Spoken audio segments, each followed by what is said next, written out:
Okay, so now we're going to look at exactly what polyatomic ions are, because we talked about binary compounds where you have a sodium and a chlorine, but we also have what are called polyatomic ions, which are ions that are actually more than one atom. That's the first one to put down there. What are they? Well, they are ions of more than one atom. Okay, so we're talking about more than one type of atom. How they're different is that they act as an individual group with one charge. So it's one big group. Okay, the subscripts never change.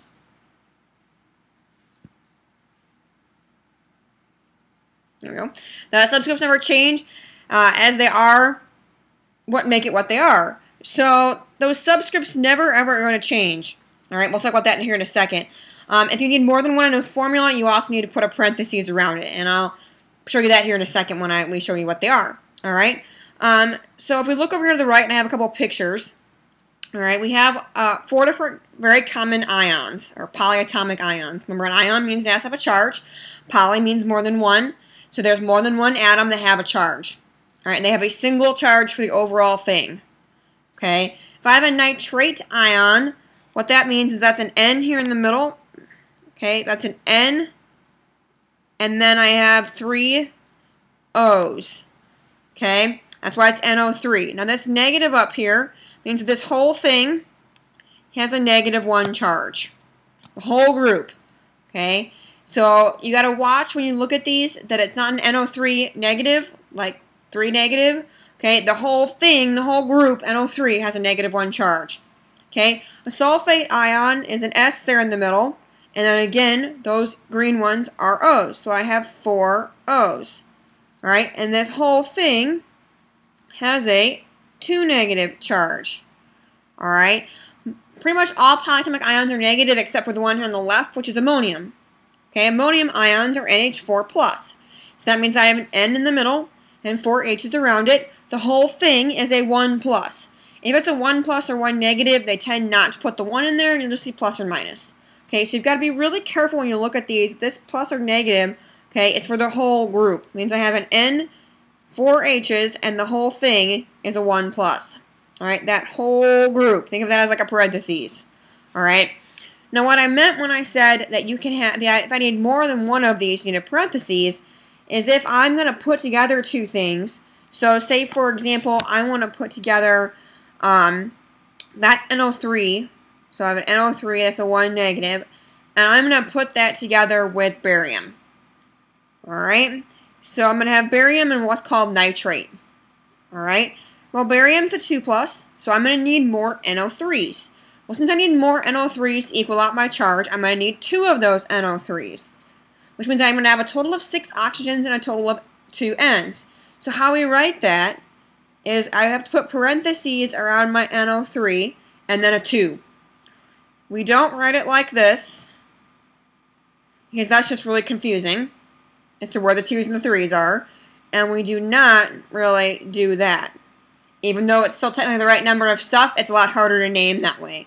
So we don't do that either. Alright, so you got to have the parentheses around if you have more than one, okay, of something that you need. And that especially goes for even ones that don't have a subscript after them. So if, for example, we look at this chart over here, if I find hydroxide, hydroxide is an OH with a -1 charge. If I would need more of those, I would do OH and then have a 2 or 3 or 4 after. You still need the parentheses because I still have multiples of that group. Alright, this common ion chart is the same chart that you have in the back of your periodic table. Alright, so you don't have to memorize these. You just need to make sure that you are familiar with them. Alright, where we have an 8, or most of them are 8 or ites. Some of them are ide endings. But if it looks weird and you're not sure what is this, look on the back of your periodic table and see what it is, and then it should tell you what they are. As we can kind of look at these, they're pretty much all negative, except for ammonium, and then these 2 mercuries that are kind of not really polyatomic ions, because, I mean, they're not more than one atom, so they're not polyatomic, but they're just weird. So those, why those are on there, we don't really use them that much, though, because that's on the back of your table, it's just common ions. So most of those are polyatomic. There are a couple that aren't. All right. And then we deal now with multiple options for elements. What you'll see when you look at this chart is that there are lots of chlorines, okay, and a chlorine-oxygen. So it's not just chlorine, but a chlorine-oxygen combination. I can have perchlorate, which is ClO4. I can have chlorate, which is ClO3. I can have chlorite, which is ClO2. I can have hypochlorite, which is ClO. Okay, so there are 4 different options and they're named that way. The highest number of whatever oxygens with that element is always an 8. The lower number is always an 8. Now what the higher or lower number is usually different, but and they're all there the same charge. Alright, if I look at nitrogen, for example, there are 2 things with nitrogen and oxygen together. Okay, so that law of multiple proportions. You can have the same 2 elements in different amounts. I can have nitrate and I can have nitrite. One is NO3, one is NO2, but they both have the same charge. Okay, I can have phosphorus and oxygen. I can have phosphate and phosphite. I can have PO4, that's a 3 negative. I can have PO3, that's a 3 negative.